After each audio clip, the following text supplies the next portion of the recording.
उन्हें ये फिक्र है हरदम नया तर्जे जफा क्या है।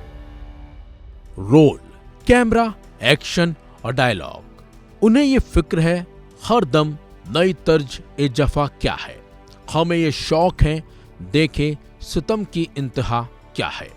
ये किसी बॉलीवुड फिल्म का डायलॉग नहीं है, बल्कि आप पार्टी की अनब्रेकेबल डॉक्यूमेंट्री में बोल रहे संजय सिंह द्वारा चकबस्त ब्रिज नारायण की कविता की बेहतरीन पंक्तियां हैं। इस डॉक्यूमेंट्री की कहानी का सच क्या है, इसमें कितनी हकीकत है, कितना फसाना है, इस बात में ना उलझकर आइए जानते हैं कि इस डॉक्यूमेंट्री में दिखाया क्या गया है। डॉक्यूमेंट्री की शुरुआत होती है कि ये एक ऐसे राजनीतिक आंदोलन की अनकही कहानी है जो हर कोशिश के बावजूद नहीं टूटा है। जैसे कि नाम से स्पष्ट है, अनब्रेकेबल अर्थात अटूट। इस डॉक्यूमेंट्री में अरविंद केजरीवाल, संजय सिंह, मनीष सिसोदिया और सत्येंद्र जैन जैसे नेताओं की गिरफ्तारी की कहानी को दिखाया गया है। इसमें सीएम आतिशी बताती हैं कि उन लोगों ने सोचा होगा जो भी अरविंद केजरीवाल की प्रमुख टीम है उस टीम को खंडित कर देंगे तो हो सकता है कि काम रुक जाए। सत्येंद्र जैन कहते नजर आ रहे हैं कि सबसे पहले गिरफ्तार होने वाले में मैं था, लेकिन मैंने ऐसे कोई कर्म नहीं किए थे कि जेल चले जाए। हमारे जो कैबिनेट के जो साथी थे, आतिशी थी, सौरभ भारद्वाज थे, हमारे सोशल मीडिया के जैस्मिन थे, तो फिर हम सब लोग हमारे घर पे ही हमने सबको बोला, सब लोग हम लोग वहीं धीरे धीरे वहीं गैदर हुए। अब ये देश को बचाने की लड़ाई है, तानाशाही के खिलाफ लड़ाई है और सभी मिलकर के लड़ेंगे और इस लड़ाई को जीतेंगे। कल 10 बजे भारतीय जनता पार्टी के मुख्यालय पर हम इसके खिलाफ प्रोटेस्ट शुरू करेंगे। मनीष सिसोदिया जेल के दिनों को याद करते हुए कहते हैं कि जेल नंबर 1 में मैं था, जेल नंबर 2 में अरविंद केजरीवाल जी थे, उसके बीच में दीवारें थी। कभी कभी लगता था आवाज दे जोर जोर से तो वो आवाज उन तक पहुंच जाए। उन दिनों को याद करते हुए अरविंद केजरीवाल कहते हैं कि कई बार जेल के अंदर जब ऐसे मौके आते थे, ऐसे क्षण आते थे जब आदमी कमजोर फील करता था, तो मैं मनीष की तरफ सोचता था कि मनीष को 1.5 साल हो गया, वो नहीं टूटा, तो हमें भी हिम्मत रखनी है।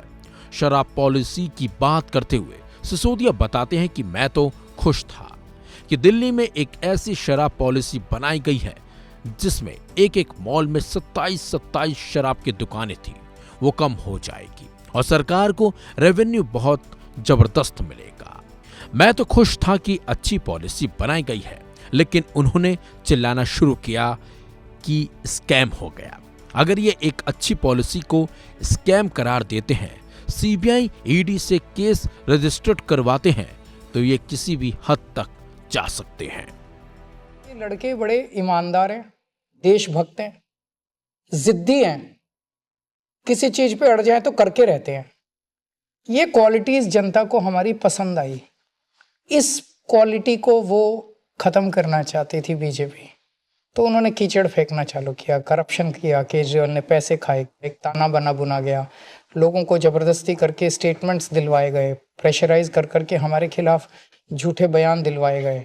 लेकिन कुदरत तो कुदरत है, ये क्या है, बीजेपी कुछ नहीं है कुदरत के सामने। केजरीवाल कहते हैं कि उन्होंने मेरी दवाइयां रोक दी। मैं शुगर का पेशेंट हूं, मैं 10 साल से इंसुलिन पर हूं, 15 दिन तक मुझे इंसुलिन नहीं मिला, शुगर लेवल 350 से 400 तक पहुंचने लगा। जेपी का जिक्र करते हुए वो कहते हैं कि इमरजेंसी के दौरान जब जयप्रकाश नारायण जेल गए थे तो उनकी दोनों किडनी ठीक थी और 4 महीने बाद जब वो जेल से बाहर आए तो उनकी दोनों किडनी खत्म हो चुकी थी।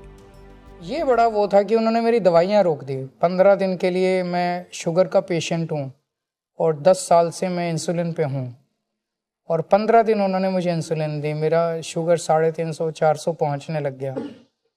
जब जयप्रकाश नारायण इमरजेंसी के दौर में जेल गए थे, जब वो जेल गए थे उनकी दोनों किडनी ठीक थी, और 4 महीने बाद जब वो जेल से बाहर आए उनकी दोनों किडनी खत्म हो चुकी थी। भारतीय जनता पार्टी के कहने पर अरविंद केजरीवाल जी की इंसुलिन रोके हुए।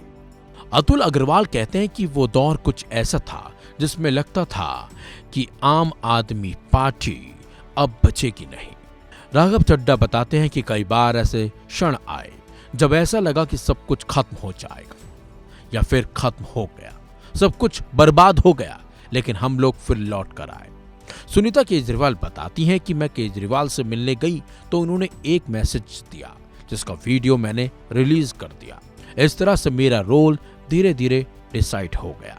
संजय सिंह एक गीत गाते नजर आ रहे हैं, रुके ना जो, झुके ना जो, हम वो इंकलाब है, मिटे ना जो, दबे ना जो, हर शहीद हर गरीब का ख्वाब है।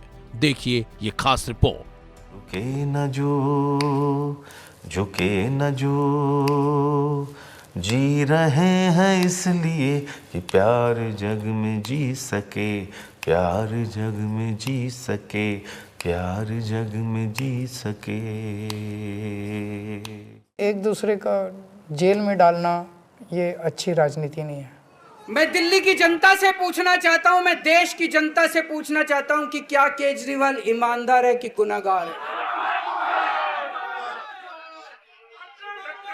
दोस्तों, 2 दिन के बाद, आज से 2 दिन के बाद मैं सीएम की कुर्सी से इस्तीफा देने जा रहा हूं। डॉक्यूमेंट्री में केजरीवाल कहते हैं कि मैं तब तक सीएम की कुर्सी पर नहीं बैठूंगा जब तक दिल्ली की जनता नहीं बैठाएगी। अब देखने वाली बात है कि दिल्ली की जनता किसे अपना सीएम चुनती है। क्या दिल्ली की जनता उनके वादे पर, उनके इरादे पर फिर से विश्वास करती है या किसी नई पार्टी को सत्ता की चाबी सौंपती है? ये जनता है, सब जानती है। तो अभी के लिए बस इतना ही। बाकी अपडेट के लिए आप बने रहिए वन इंडिया हिंदी के साथ।